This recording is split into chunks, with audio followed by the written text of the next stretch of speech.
isn't something they teach in school. Come to think of it, it'd have been pretty awesome if they had. Because of this lack of knowledge, it seems pretty scary for most beginners to get started in investing. But in today's video, I'm going to simplify the whole process. Investing my money allowed me to become a multi-millionaire, and guess what I started with? That's right, $100. Well, probably less than that, to be honest. I'm not saying becoming rich is easy, but by taking calculated risks, you'll be able to grow your wealth over time. I understand that everyone has a different risk tolerance, so today I'm going to be revealing how to invest for beginners with $100. And as we go through the video, the risk is going to increase, but remember, as the risk goes up, so does the potential reward. I'll also be putting my money where my mouth is and investing $100 into each one of these options so you can see exactly how to do it. I'm just about to invest in something I never thought I'd actually do. Here goes.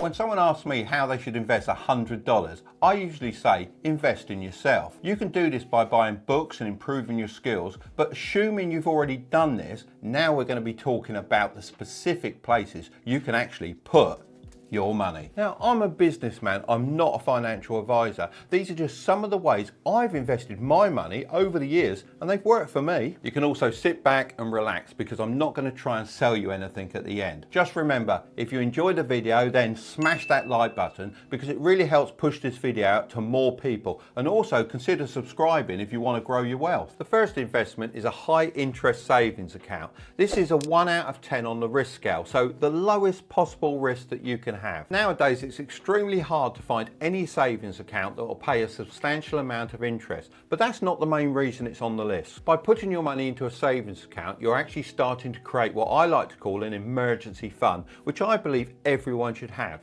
This is money that you can access if something unexpected comes up, and it's extremely low risk, and by having money on hand you can avoid getting into debt and having to pay crazy fees back. I remember when I bought my first apartment, I had a minor crisis after about 2 months as the hot water system went wrong and it needed replacing. Because of my emergency fund, it saved me over $200 as I didn't have to take out a payday loan. When you leave your money in the bank, it slowly loses its value. So when I am looking for the best savings account to combat this, I look for two things. The first, of course, is a good interest rate, which depends on the economy mostly. The second thing is having the ability to access my money instantly. Some banks that are really worth looking at and consistently have a good rate of interest are Ally Bank, Marcus by Goldman Sachs, and Citibank. I currently have an account with Marcus by Goldman Sachs, and their interest rate is 0.7%, which isn't very high, but is currently one of the best available. So there we go, nice and easy. $100 deposited into my savings account. Now for gold,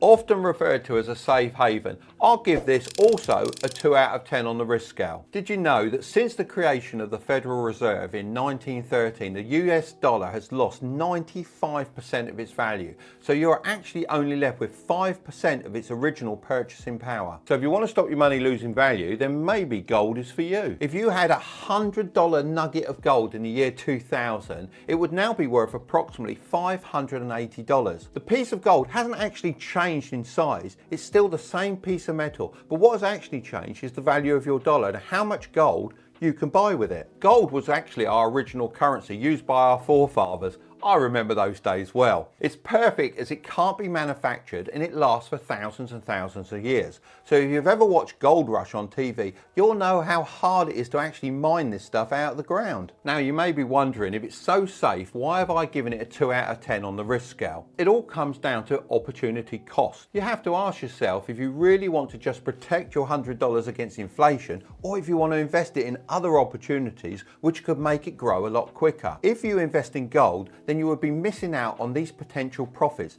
making it a little bit risky. I would say that this is the perfect investment if you have a lot of money already and all you want to do is just protect it. There are two different ways that you can invest in gold. The first way would be to actually buy physical gold, but if I bought jewelry, I don't know, gold bars, coins and that sort of thing, I'd probably be paying too much because the person selling it would want to make a profit, which means I would be paying more than the true value of the gold itself. The alternative is to invest in gold within a broker app like Robinhood in the USA or Trading 212 in the UK. Then you're able to buy gold at its true value and have the option to sell much quicker. In the USA, I would look for the GLD ETF on Robinhood, which is one of the largest gold ETFs in the world. As of of June 2020, they hold over 36.49 million ounces of gold in vaults all around the world. As I'm currently in the UK, I'm going to invest using Trading 212 in a similar share. And with just a click of a button, there you go. I'm now Mr. Goldman. If that doesn't sound exciting enough for you, then why don't you try a simple low-cost index fund? I'll give this a 3 out of 10 on the risk scale. If you invested just $100 per month into an index fund with a 7% annual return, then after 30 years, you'd have $123,000. That's the power of compound interest. You can do all of this without having any knowledge of the stock market. I remember when Warren Buffett, one of the richest men in the world, placed $1 million bet that a simple S&P 500 index fund would outperform a professionally picked portfolio of hedge funds over a 10-year period. Now, this contest wrapped up in 2017 and the results were made public. Warren Buffett had actually won $1 million bet, which really shows the power of index funds and that the everyday person can take on the pros with little to no knowledge. Imagine an index fund is like a bag of Haribo gummies. The machine in the factory puts a range of the most popular candy into one bag, so you can enjoy the best of the best without having to pick and buy each and every one individually. Now, just replace the candy with companies. That's what an index fund is. You can buy your own selection bag of the most popular companies in the world, such as Apple, Microsoft, Amazon, and Facebook. And your money is split between all of them. Now let's go back to the Haribos. Imagine you left these on the side and they're open for a few days or so. They'd go hard and they certainly wouldn't taste as good, would they? But by putting them in a container, you can stop that from happening. This is very much like index funds, as if you leave them unprotected, the government will start taxing you on the profits you make. But you can protect them with a sort of container like this, which is known as different things in different countries. In America, it's called a Roth IRA, and in the UK, it's an ISA. These containers allow you to protect your money after tax, and then any profits you make are yours to keep. But because they're so good and they're so powerful, there's a cap on how much you're allowed to invest each year.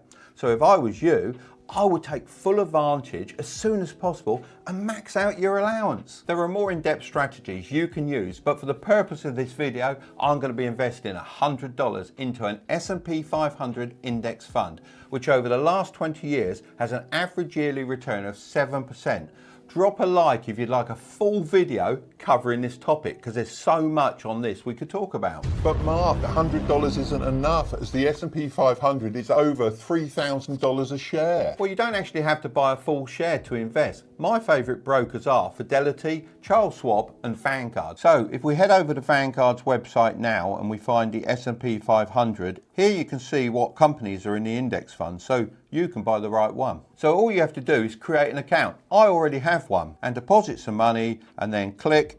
There you go, job done. The fourth way to invest is in a real estate investment trust, otherwise known as a REIT. I'll also give this a 3 out of 10 on the risk scale. Now imagine your friend collected $100 from 3,000 people. He will have $300,000. Then he takes this money and he buys a property. He rents it out and splits it with all 3,000 people that helped him buy the property, which helps them start generating some of that sweet passive income. That's the basic way of explaining a REIT. It lets everyone benefit from investing in income producing properties without actually buying one. Think of it like buying a small share in a property. Let's say you own the front door, someone else owns the windows, and a few other people own all the bricks, but all together you own the property. Equity REITs own things like offices, shopping centres, apartments, hotels and much more, and they get their income through the rent. By law, they have to pass on 90% of all profits to the investor, like a dividend. However, they're taxed a little differently. The cool thing is that at the start of 2019, the 10-year average return for REIT ETFs did better than the S&P 500 with an average return of 10%. If you're in the USA, by investing in the VGSLX by Vanguard, you can average a 12% return, which beats the average real estate investor. How awesome's that? As I'm in the UK, I'm going to use the Trading 212 website to put $100 into a similar REIT. It has high global diversification, meaning I can invest in all the up-and-coming property markets around the world. The next option is buying and selling items. The risk on this really depends on how good you are at finding great deals, but I'll give this a I know, 4 out of 10 on the risk scale. The good thing about doing this is that you can buy and sell something that you're interested in and have knowledge about, which can lead to bigger possible return. Now I'm going to invest my $100 in either pre-owned radio controlled model gear or golf equipment. Both of these I've got an interest in, so I should have a reasonable idea of what each item is worth. Pokemon cards would be a great area to have some expertise in, as their value at the moment is skyrocketing. Logan Paul just bought a Charizard card for over $150,000. How mad is that? So I've been on Facebook Marketplace, as most people have access to that platform, and I found myself a model engine that I'm going to go and try and buy. It's up for £75, which is approximately $100 US. We've sent a few messages back and forth, and I'm going to go and have a look at the item now.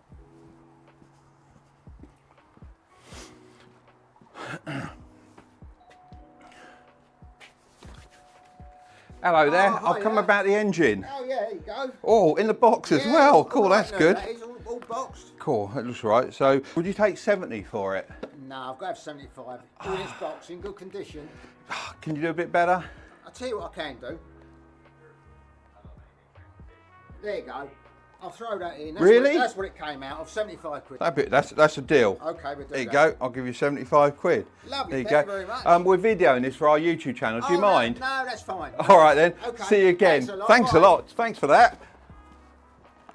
So I've done a listing on eBay for the model engine, and the model plane I'm going to actually advertise on a specialised website for model flying, as I'm sure I'll be then selling to the right people and hoping for big profits. Now we're starting to get serious. It's time for individual stocks. This gets a 6.5 out of 10 on the risk scale. There's a certain amount of risk that comes with investing in individual stocks, but if you pick your companies well, then it can be really exciting, as there's the potential to make a lot of money. During the dot-com boom back in 1995, I was really lucky to pick a few great stocks, which I cashed in, and I made a lot of money in a very short period of time. When the bubble burst, some of the companies I'd held on to, which had cost me very little, went completely out of business. Luck and timing can be a very crucial part of stock investing. I picked these stocks using what's called fundamental analysis, which means I looked at the business financial statements, their market, and also the leadership of their companies. Back then this was a lot of work, but now it's easily found out on Yahoo Finance. A while ago I read an article about an experiment where they simulated 100 monkeys throwing darts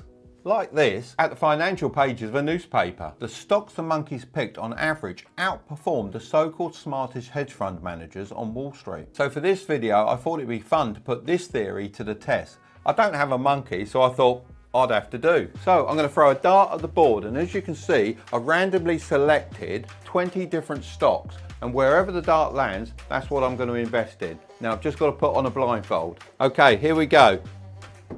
Oh, you hit it. Right, let's see what we got. And we've gone into Samsung. Right, so I'm going to jump straight onto my brokerage account and set an order for Samsung.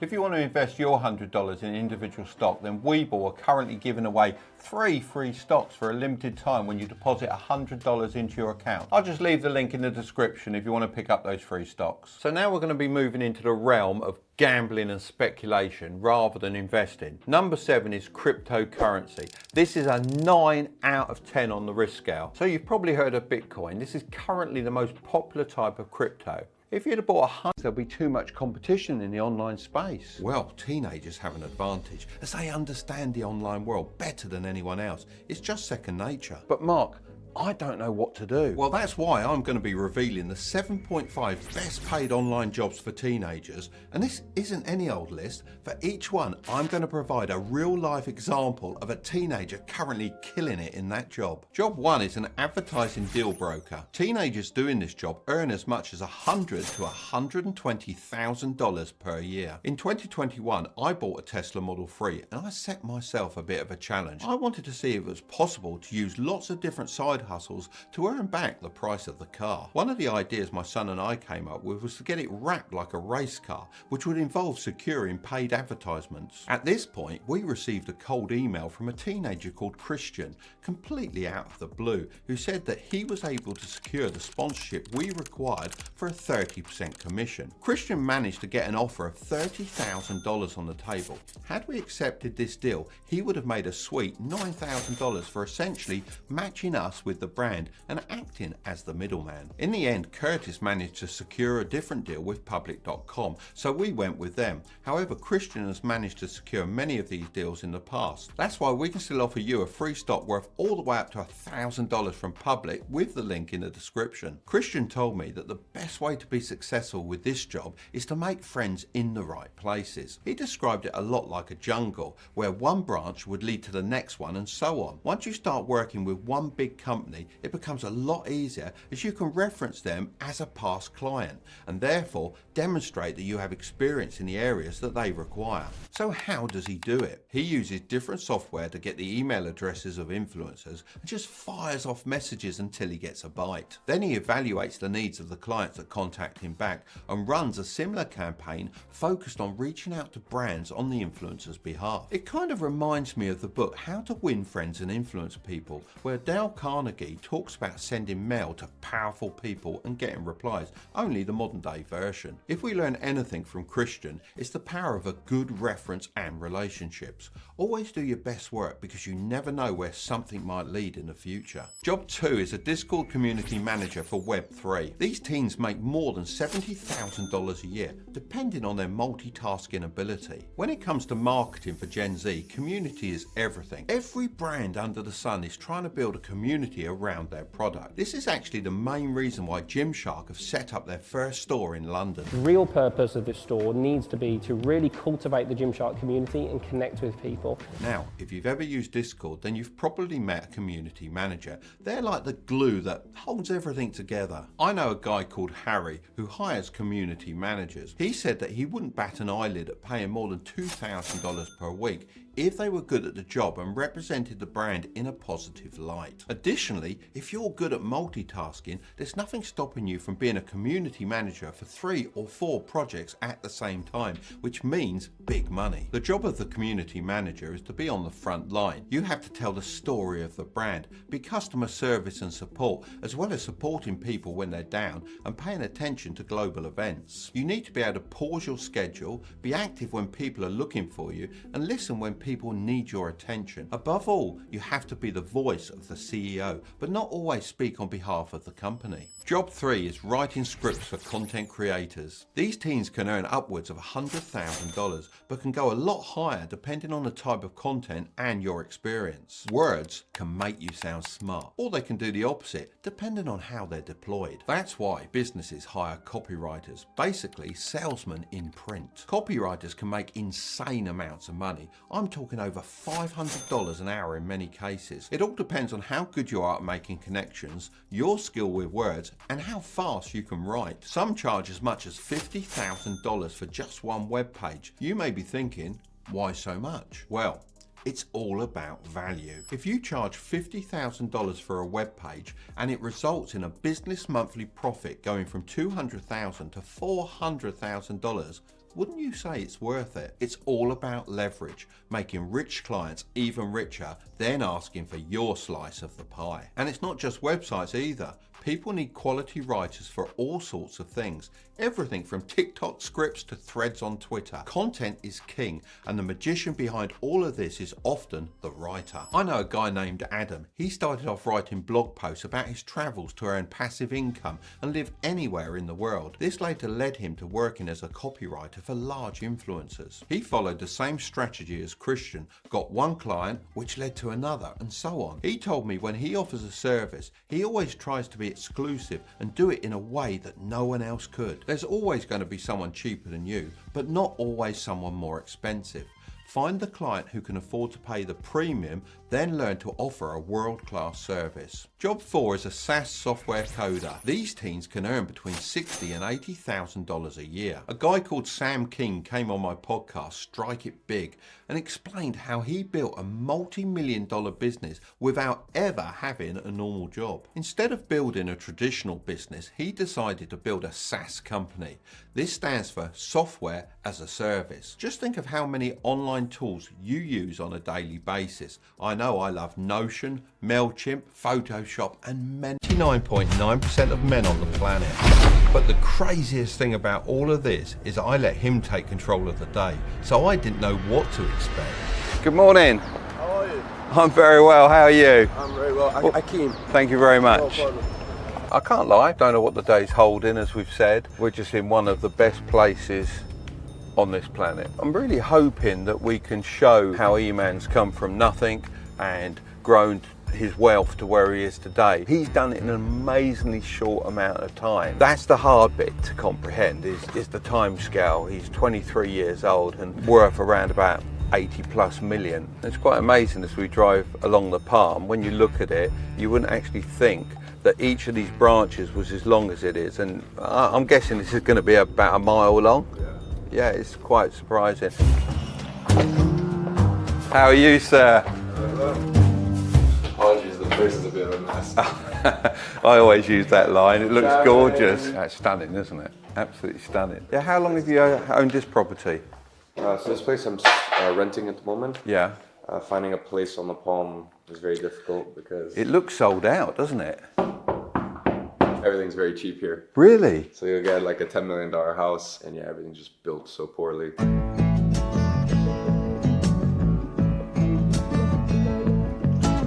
That house sold I think for $35 million. That one right there is 100 mil. But that one at the end is just crazy. The rent on this is like $50,000 a month. And are you looking to make this your base, Dubai now? Yeah, 100%. That and South Africa? Yeah, Cape Town. Cape Yeah. Town's the best, I'm telling you. Now, I knew that Eman was doing well, but having a villa on the Palm, well, that's next level. It's one of the most desirable places to live in the world, and he's achieved all of this from very humble beginnings. He's living the life that many people dream about. I was intrigued to know if he still wanted more. You said it was about $50,000 a month to rent. Yeah. Do you begrudge that a little bit?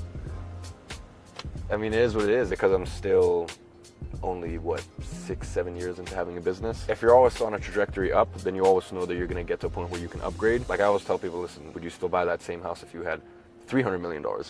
And they're like, no, I'd buy this house. That's why, for example, it doesn't make sense to spend $10 million on a penthouse in Dubai because there's always going to be that new penthouse that's nicer. I don't know. I was looking at Phantom. Yeah. So I really wanted to get Phantom, but they're 18 months at the moment to get them spec'd out. So I was looking at what was on the market. They're all very a little bit too old manny. Yeah. You get something like a Lamborghini Urus or something like I that. hate those cars. Really? I mean, I was thinking about getting a wagon as well because that's my favorite car ever. And then I'm thinking about also getting a Maybach. But once again, we're still here only half the year. We travel in and out quite a lot. Even the house, I've had it for 5 months. I've been there for 3 weeks, 2 weeks, something like that. Most people would be over the moon to be living in a multi-million-dollar villa on the Palm, but to Eman, this isn't even scratching the surface of his ambition. He thinks he's destined for more. Maybe he has some kind of superiority complex. So would you walk around with that particularly nice Richard Mille on in London? Axe, when I walk around with the RM in London. We just have to go through things and talk about where we're going and plan it, and if it makes sense then we can wear a watch. If it don't, then we won't wear a watch. Yeah. So we've arrived somewhere. Yeah, we got a little gift. I would have given it to you at the house, but there's a little bit of there's a few options that you can choose from. Just for valet up front here. Simon, I'll message you maybe 90 minutes. Yeah, I'll let you know. That's the other thing. People come to Dubai for shopping. Yeah.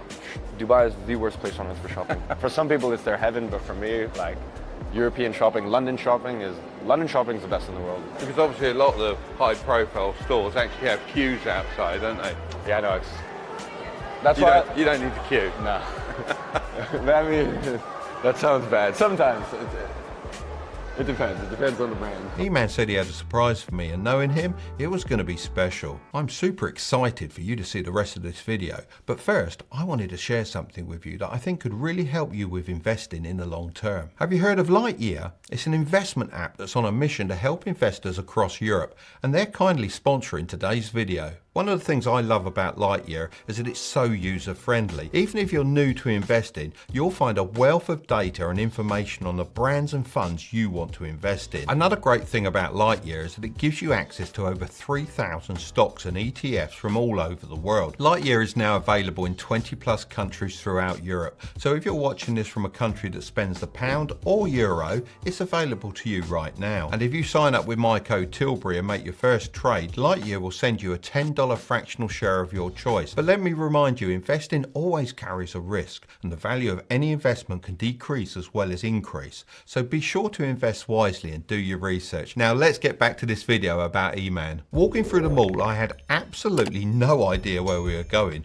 but E-Man seemed to have a plan. Because you guys have been traveling so much, I thought I'd get you a little gift. I'm just here to pick up 3 large cabins. I believe my assistant should have called in. I saw you guys traveling a lot, so I thought, might as well. Thank you very much. God, he has the largest hands, I swear to God. I feel like dying. Listen, you guys are going to have the best luggage in the podcast game. Whoever's bag I'm sitting on. It's like a trunky, isn't it? No, honestly, I just roll around the airport. It's so fun. You're paying half for the suitcase, half for the seat. I've seen him giving away expensive gifts many times on social media, from watches to cold hard cash, but I was still taken aback with his manners and generosity. When he gives you something, he hits the spot every time.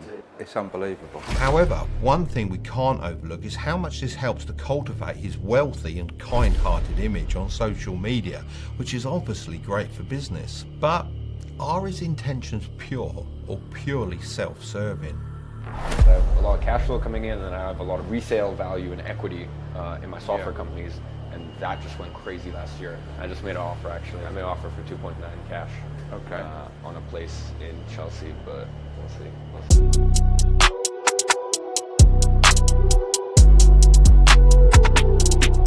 E-Man said we're off to somewhere really hot, so I went for a quick outfit change, jumped in the car, and off we went. Without being rude, and I hope this isn't rude, obviously you have got an actual dad. He's still alive somewhere, I assume. Do you know him? Not personally, no. He was alcoholic abusive, so my mom left him when she was pregnant, because then he wasn't just affecting one person, he was affecting 2. For me, it would be weirder, the idea of having a dad, than not having a dad. And what I always say is, it's like, for the people that have a father, it's sure they have a dad, but doesn't mean that they're a good role model. By having a father, some of the things he taught me, I would say, have held me back through my life. My dad was very much, you shouldn't borrow, because that was taught from the generations before him, from probably World War II and all the various things that went on. It can be a massive advantage, or it can be a massive disadvantage. If you have a father, you might take on 20%, you might take on 50%, you might take on 80% of their beliefs, and if their beliefs are wrong, then that puts you in a bit of a sticky situation. So yeah, for me, it's of course, it's a disadvantage growing up in a single-parent household, but you know. But you found advantages within that. Every once in a while, it can work. What would you put down your accelerated growth to? I think there's a lot of life circumstance. I think a lot of it is genetics as well, like just stuff that's natural inbuilt. I think there's a lot of people in my situation who just, no matter what, would not have the same level of stress tolerance, and also wouldn't keep pushing. Becoming successful at whatever you do is, sure, it's difficult, but I think staying in that position is really where legends are made, and that's really where, you know, you earn your stripes and you earn that respect. So I think a lot of people can make it. I don't know a lot of people can stay in that same position and keep that same level of intensity. What I achieved, you wouldn't want to, because you're sacrificing so much. You're basically sacrificing your sanity. E-Man says he's genetically gifted with a higher stress tolerance than most, but he is still young, and I can't help but be concerned about the long-term effects of living under these conditions. In my youth, I thought I was invincible too, and after working myself to the bone, I had a serious health scare that shocked me back to reality. I wonder if E-Man is heading down a similar path. I'd never call myself British, though. No? Nah. So what do you call yourself? Confused. Before I knew it, we'd arrived at our next Black Monday. They're calling it the Monday Massacre. Wall Street had its biggest one-day drop in history. The results of the decline will hit millions of people. Up until this point, your friends probably thought you were some kind of genius, but now they're urging you to sell. But you ignore them, and slowly but surely the market recovers until the Nasdaq index in free fall, down nearly 10%. Driven by technology in general and the internet in particular. Traders and investors shell-shocked. Your friends are on their knees begging you to pull your money out, saying things like it's time to take your profits before you lose everything. But you hold strong and things start going back up, until you're hit with... It was one of the most profound events in generations with huge consequences. Little did you know, you're in for the ride of a lifetime, until... The global economy will contract by 3% this year, the worst downturn since the Great Depression. Surely this is the end of the stock market. But as things reopened, the market soared 27% from its low, setting new records. What a comeback. Something I didn't mention is the guy that invested his money in 1985 was actually me when I turned 18 years old. The average return over this time period was 11.23% per year. So if I'd have only invested $250 per month during this time, then I would have made $1,841,521.08. That's a return of over 6,000%. But between us, I invested a lot more than that. So now you understand the power of investing, I think it's time to jump into the details. Honestly, it's amazing how many people talk about investing but don't actually show you how to do it. So I'm going to quickly walk you through how to invest in stocks on your phone. Of course, remember, I'm not a financial advisor. This is just the way I do it. And before you do any of this, make sure you have an emergency fund of 3 to 5 months of living expenses. The first thing on our list is to set up an account. A lot of people get stuck at this stage as there's a lot of different investment platforms out there and also different types of accounts. But trust me, it's much more simple than it first seems, especially now you can do it all online. When I first started investing, I had to phone up the stockbroker every time I wanted to buy a stock. Let's use the Trading 212 app. I'm going to be using my son's account as my account's pretty messy as it has a bunch of free shares. He's actually been running an experiment on here for the last 3 months, but we'll talk about that in a bit. The account you open should be a tax advantaged one. This means you won't have to pay any unnecessary taxes.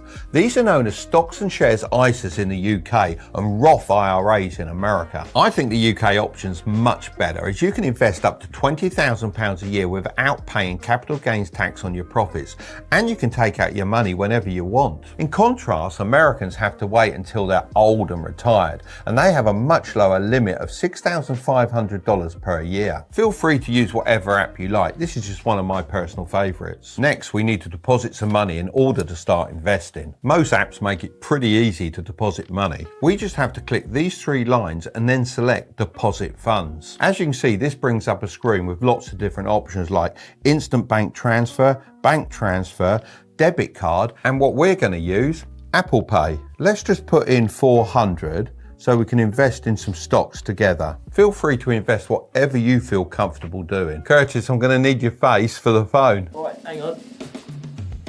This next step is super important.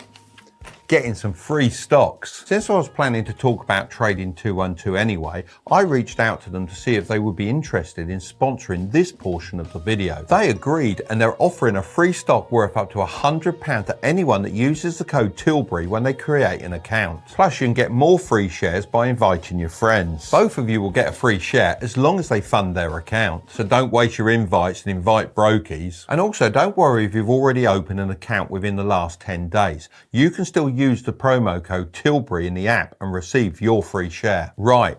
Now we need to plan a winning strategy. The first thing we need to remember is that investments go up and down, so it's very hard to pick winning individual stocks. That's why I prefer to invest in all of them. You probably think this sounds a bit crazy, but stay with me. I love listening to music. I'm a big Deacon Blue and Queen fan myself. But whatever you like, if you've ever listened to the radio or used Spotify, you'll be familiar with the music charts. The better the songs perform in sales and downloads, the higher up they go in the charts. On the other hand, if a song drops in popularity and sales, then it drops out of the charts. This is almost exactly the same as investing in an index fund.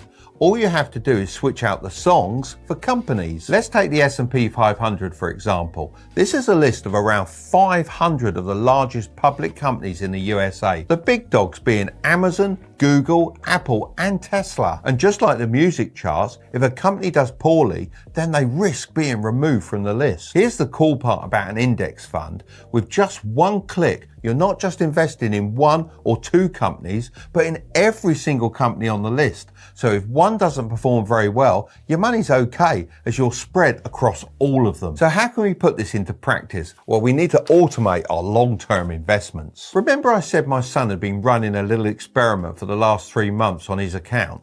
Well, he's been investing £5 into the S&P 500 every day. Why £5? Because that's about the average price of a Starbucks coffee. Automating your investments like this is a great idea, as it means you can just set it and forget it. His portfolio is actually doing pretty well. As you can see in the green, his return so far is £36.46, and that's a return of 5.03%. Not bad for a little experiment. I'm going to be sharing with you all the strategies that actually work for me, as well as lots of my mistakes, so hopefully you can do even better. This is the story of how I went from a small English town to the rolling hills of San Francisco and the bustling city of Shanghai, China, including all the challenges I faced along the way. Who knows, by watching this video to the end, it may open up a new pathway for you that you might want to walk down. You'll also find out why a simple desk like this can mean so much to me. If that sounds good, then give that like button a smash and strap in for the wild ride that is my life. Let me take you back to 1985. That's the last time I walked out of those gates. I was 16 years old, I was tall, skinny, and I had ginger hair. And I was broke, unfortunately. But I knew I wanted to make my mark on the world, and there was no way I could do that sitting in lessons, learning about things I wasn't interested in.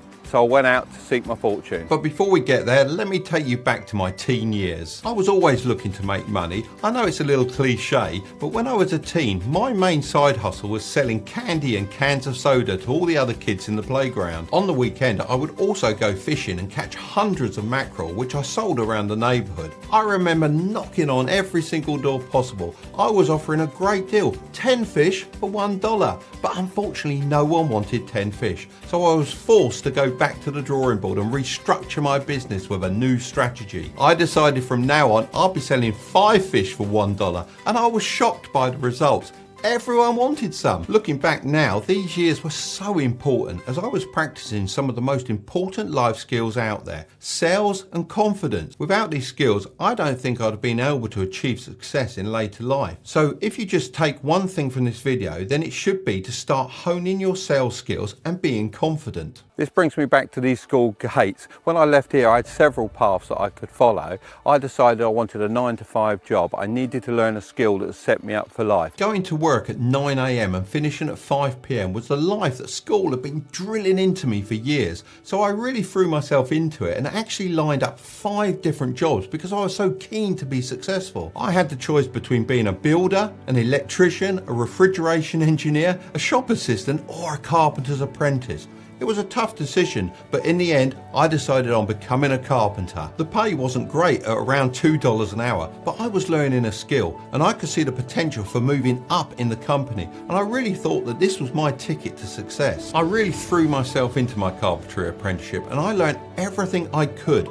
I even won leadership awards, and I really felt like I was moving forward with my life. I finished my apprenticeship with honours from the college and thought, here we go. All the big jobs are coming my way. But unfortunately, my manager seemed to take a dislike to me. Maybe he started to feel a little bit threatened by my success and therefore decided to give me all the bad jobs. For months on end, he assigned me to making wooden trash cans in the back room. This gave me no ability to show off my skills that I'd learned and prevented me from working my way up the company to a higher paid job. I thought to myself, I hadn't really studied all this time to make wooden trash cans. Nowadays, it's a sort of repetitive job a robot would do. What was even worse is when I looked around the workshop, I saw many other people doing lots more interesting jobs. So I asked to speak to the manager, and where we're filming this is the exact spot where we stood. I said I needed more of a challenge. I couldn't keep making these bins. And you know what he said to me? He said, you're making these bins today, you'll be making these bins tomorrow. We got a 5-year contract with Walmart. You're going to be making a lot of these bins. Now that's when I realised I was completely powerless working a 9-to-5 job at the mercy of whoever was in charge. The pay was only just enough to cover my bills, which meant I couldn't just quit,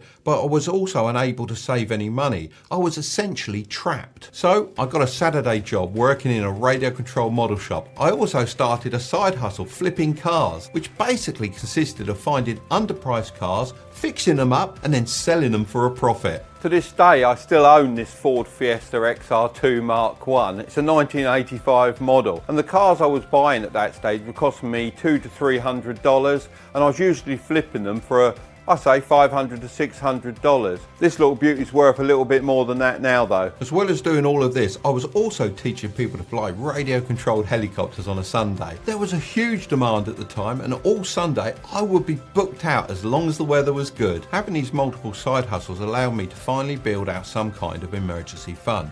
This is so important as it gives you the freedom to take advantage of any opportunities that come your way without having to worry about paying your bills. There is a huge opportunity cost that comes from living paycheck to paycheck, as you're so focused on next month's wage that you end up going through life with your eyes half closed and passing up on many opportunities without even knowing it. One day at work, the boss asked if anyone wanted to help install this beautiful staircase at a customer's house. I jumped at the chance. It was one of the most impressive houses that I'd ever seen. It had everything. I'm talking marble floors, chandeliers, a private swimming pool, and a garage full of beautiful sports cars. It was my dream house. I started daydreaming and adding up how many years it would take me to earn enough money to buy a place like this. And I got gradually more and more demoralised, as even with all my side hustles, I realised I still would never have enough money. It was so close, but just so far at the same time, and I felt there was really nothing more I could do to achieve it. I was absolutely exhausted, physically and mentally. I was working every hour of every day. While installing the staircase, I would often look out of the window and see the owner relaxing in the garden or going off to play golf, and I really couldn't understand how this guy managed to have the life that he wanted and go and have fun whenever he wished. So I had to ask him a few questions, and he told me all about how running his business gave him the ability to make money while he slept. This is when I first discovered passive income. I'd never thought this was really possible for me, as school had only ever taught me one way of making money, and that was working a normal job. This concept of making passive income was so alien to me, but it really got the wheels turning in my mind. If this was a normal guy and he was able to do all this, then I was pretty sure that I could do it too. I started thinking back to my school years and selling those fish. That was my first real experience of running a small business, and I'd loved every second of it, from sourcing to selling the product. I couldn't believe that I'd been suppressing this for years and trying to conform to what society wanted me to do. Nowadays, passive income has become a bit of a buzzword on the internet, and I don't completely agree with the term, as it can sound a little misleading. Kickstarting passive income is certainly not an easy thing to do, but the idea is that you can do something once, like setting up a business or investing some money, and then earn from it even when you're not working. Of course, this requires some maintenance, but in my opinion, it's a better way to make money than working a 9-to-5 job if you want to be successful when you're younger, as your time is limited and therefore your income is capped. So now I knew that passive income was the answer. I devised a plan of escape. To have the best chance of success, I knew it was important to create a business in an industry that I was both familiar with and also passionate about.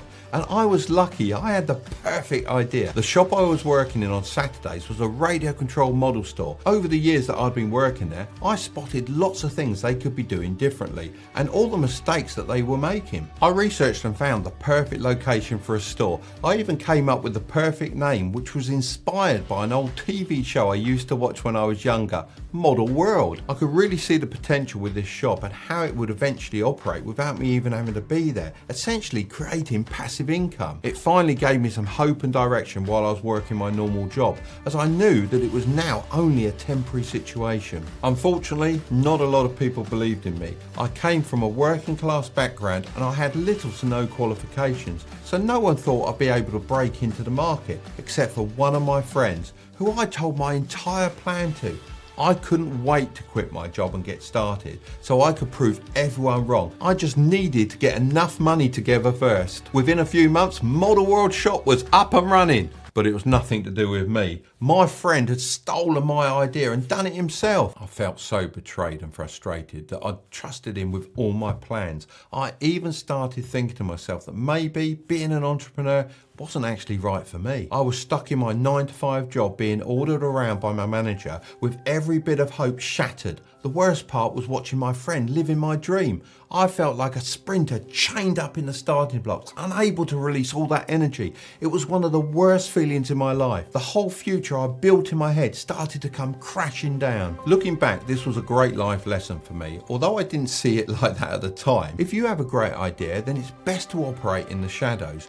Maybe tell parts of your plans to different people, but don't give the whole game away like I did. After this huge setback, I decided to pick myself up and keep working. I grinded as hard as I could and bought my first apartment to build up my credit score. I thought I was working hard before, but this was really the next level. I worked every hour under the sun as I wasn't going to let my financial situation leave me open to having my dreams taken away from me again. This just shows the path to passive income is by no means easy. There can be a lot of setbacks along the way, but if you stay focused, then opportunities will present themselves. As if by magic, one day I heard some great news that my friend wanted to sell Model World. I'd visited a few times and noticed that he wasn't giving it the attention it needed. It had huge potential, but his passions were not in the business. I knew I needed to buy the shop and get my dreams back on track. This was the opportunity that I'd been preparing myself for, and I wasn't going to let it slip through my fingers again. I had a little bit of money behind me, but it still wasn't going to be enough. Nowhere near enough. But I'd built up a good credit score, so I thought, I know what, I'll leverage the money I had and see if I can get a bank loan. He'd taken my great idea, he'd taken my name, but the one thing he couldn't take from me was my passion, and I knew that was the secret ingredient to making this business a great passive income generating machine. So I created the best business plan I could and got a meeting with the bank. I'd banked there since I was a kid and I had a good credit score, so I was hoping that everything would go smoothly. Within 10 minutes, I'd been denied the loan. It was the worst interview of my life. I felt like I'd been kicked out of the bank. It was unreal. My head was down. I was walking back to my car. And do you know what? I really didn't know what to do. It was like being back at that house again. So close, yet so far. I had to pick myself up. And as luck would have it, the next building I stumbled on was this bank here.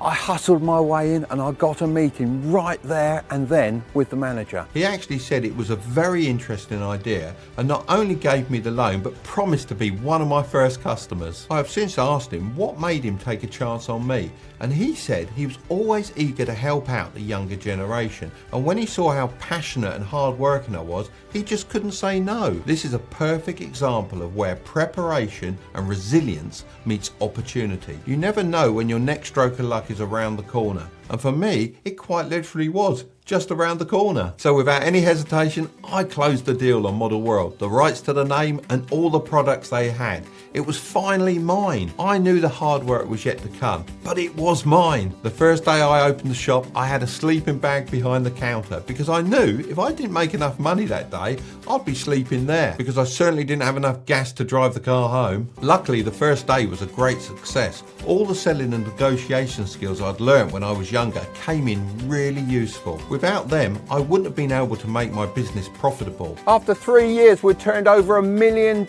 and it was crazy. It was crazy times, but it was good fun times, and we had more challenges along the way. After 10 years, we had 3 shops and a warehouse stuffed full of gear, but we wanted to be number one, so we had plans to push on even more. I was generating millions in passive income and I felt like I'd finally made it, but I didn't realise just how open I was to losing everything. When it seems to be going amazingly well, you can start to get a little complacent as it seems like nothing can stand in your way.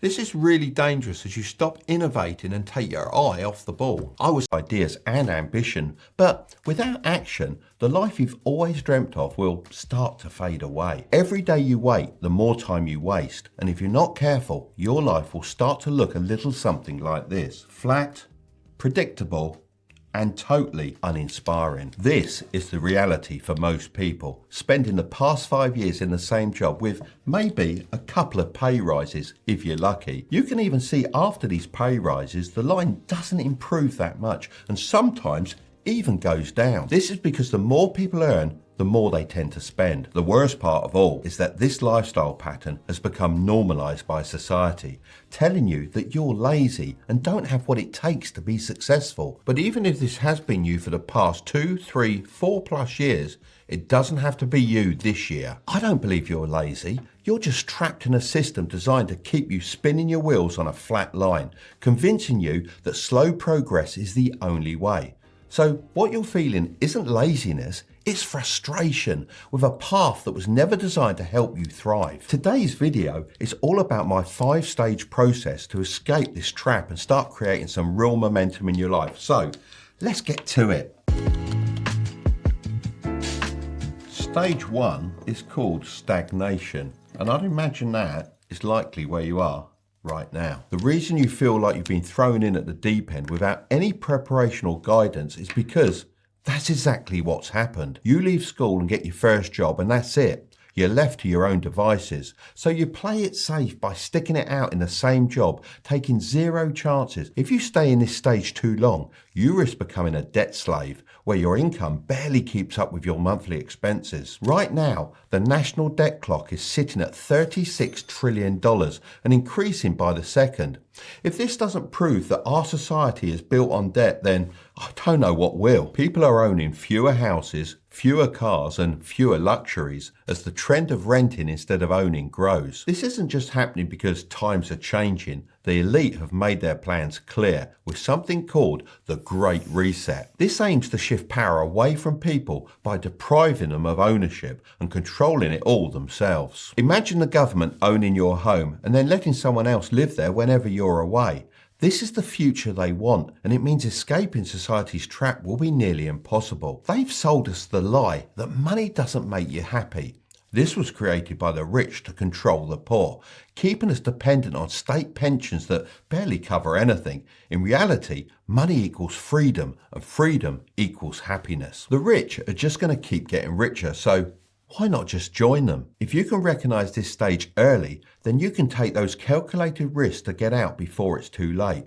Don't be part of the 58% of Americans living paycheck to paycheck, which I reckon will increase over the next few years. The first action you take is the most important. Start by gaining full control of your finances. Track every dollar you spend and be honest about what's essential and what's a luxury. Use this awareness to automate your savings so you consistently put money aside each month, no matter how small the amount. At the end of the day, even your Xbox is smart enough to save your game progress, so why not save your funds?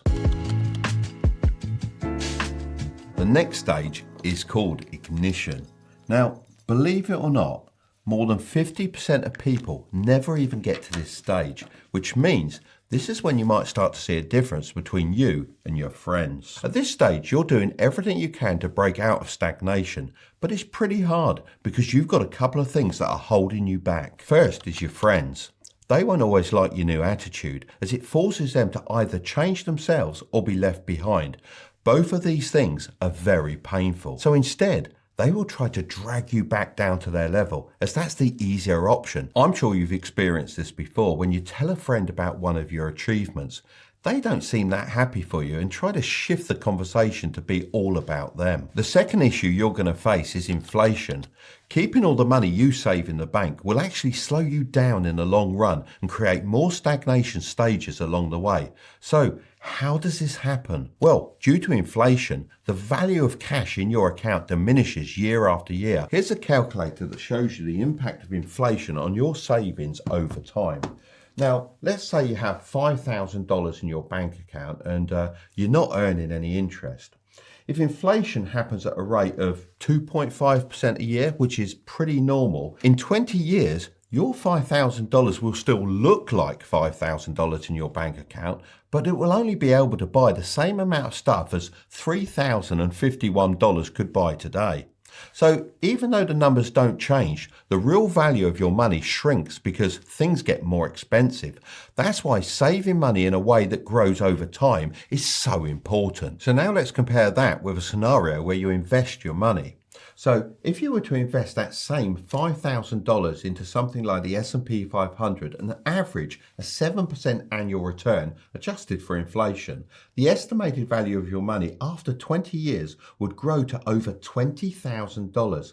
However, it's important to note that there are no guarantees. Investment returns can go up and down, and past performance is not a guarantee of future results. So this really shows the power that compounding returns can have over time. Instead of of letting inflation eat away at your hard-earned cash. If you want to get involved with investing, then I'd recommend you download the Trading 212 app, where you can invest as little as £1 or euro to get started. Even if you manage to invest £5 or euros per day for the next few months, it will really help you get started with those first steps and break out of that stagnation stage. Since I was planning to talk about Trading 212 anyway, I reached out to them to see if they'd be interested in sponsoring this portion of the video. They agreed and are offering a free fractional share worth up to £100 to anyone that uses the code Tilbury when they create an account. Plus, you can get more free shares by inviting your friends. Both of you will get a free share as long as they fund their account. I'll leave a link in the description if you're interested. Just remember only to invest what you can afford to, and don't starve yourself of cash,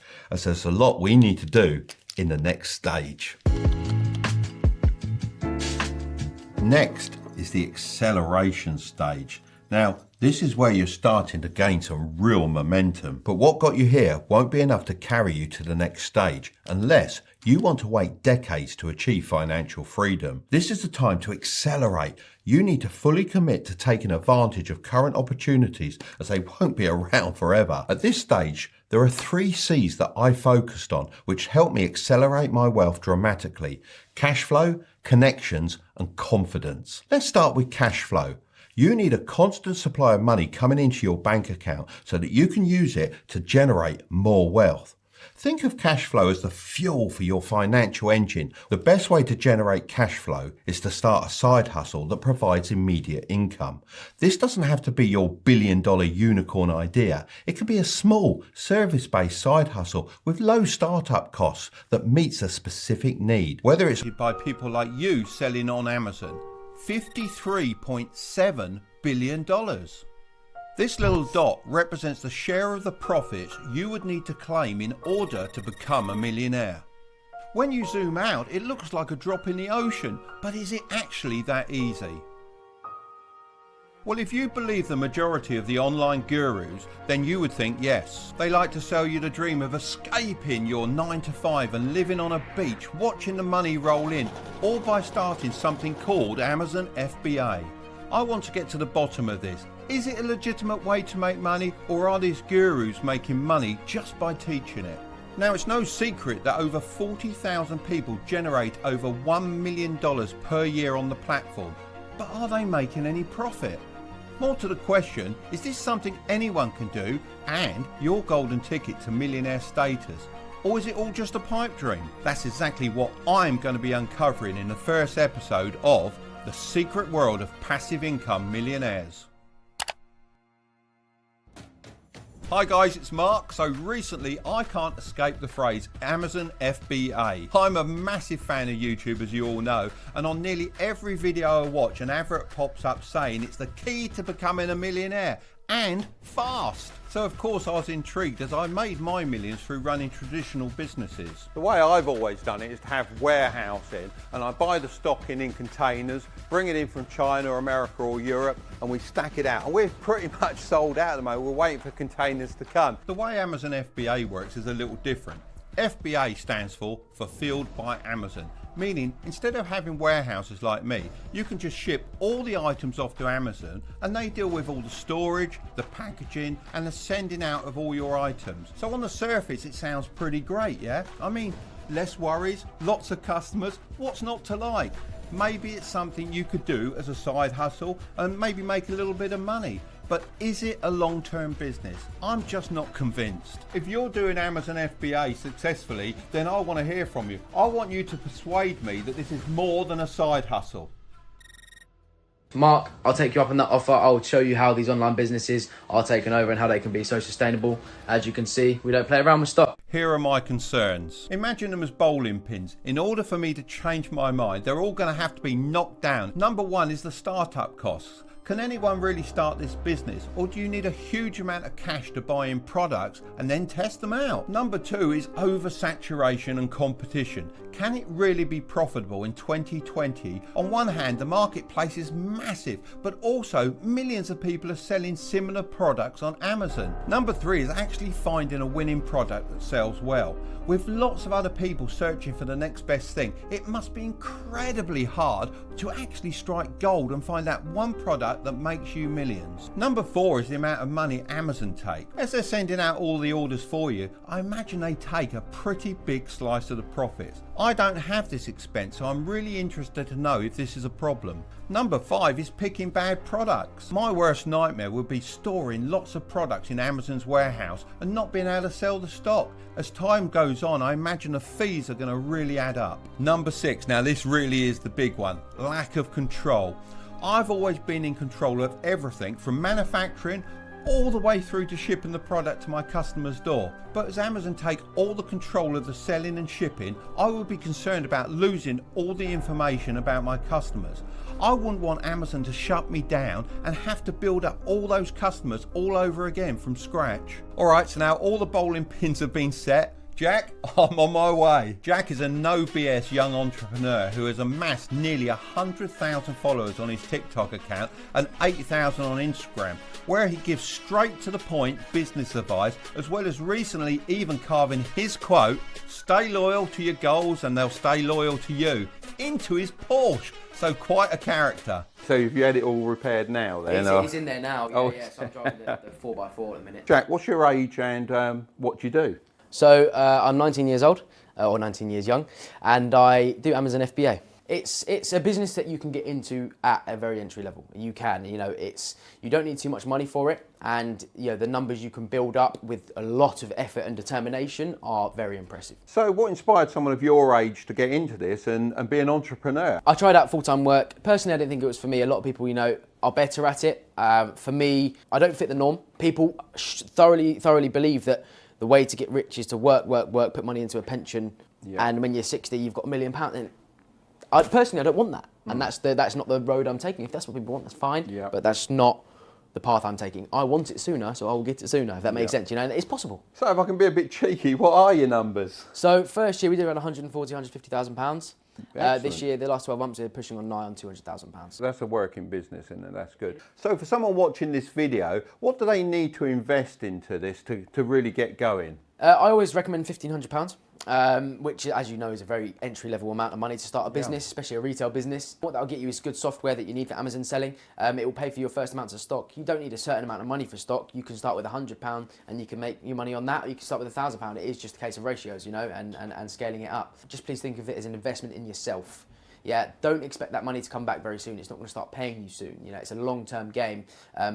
But for long-term gain. And at what point do you work out that you can quit your site, quit it as a side hustle and make it your main business? Where do you think that breakover point is? I'd say 3 solid months. That's what I was so, I remember speaking to my dad and I said, "Dad, I'm going to quit. I had one good day. I think we did like £800 in profit. I was like, I'm leaving, I'm leaving. No. He said, you need to speak, if you want to do that, he said, you need to make sure your business is going to support you. So I waited 3 months for 3 good months of sales, where it was, doing 2, 3, 4, 5, 6 times what I'd earn at a job. And then I was like, okay, that's time. It's definitely not something that should be rushed into. So I've always seen drop shipping and FBA really is just a stepping stone, just a starter type business. Can you persuade me otherwise? I see massive longevity, not with what I'm doing now. What I find is this is the cash cow. So it's building up the cash for what I want to do, which is private label. You're building a story, you're providing top quality products where you can control the quality of the product, the packaging, the branding, the customer relation, with nice cards and appreciation, stuff like that, which is huge because what you've then got, if you've got an established brand on Amazon, you're not just getting money from sales, your brand is being featured on the most visited website on the planet. Bar Google, which they'd find it on anyway. Private label, you're creating a sellable asset, a long-term business that is gonna keep ticking over. If you boost it to the first page and you keep ads on it, that product is gonna make you money for 3, 4, 5, 6 years, however long you keep it there for. And how do you go about finding your products? Because a lot of people will write to me and they say, you know, how can I find that niche product? And how long does it take you as well? It could take me 20 minutes. It could take me 15 minutes. 20 it could take me minutes, 5 that's minutes. impressive. Yeah, or it could take me 2, 3, 4 months. Okay. It is totally a case of sitting down there, how my mentality is going towards it.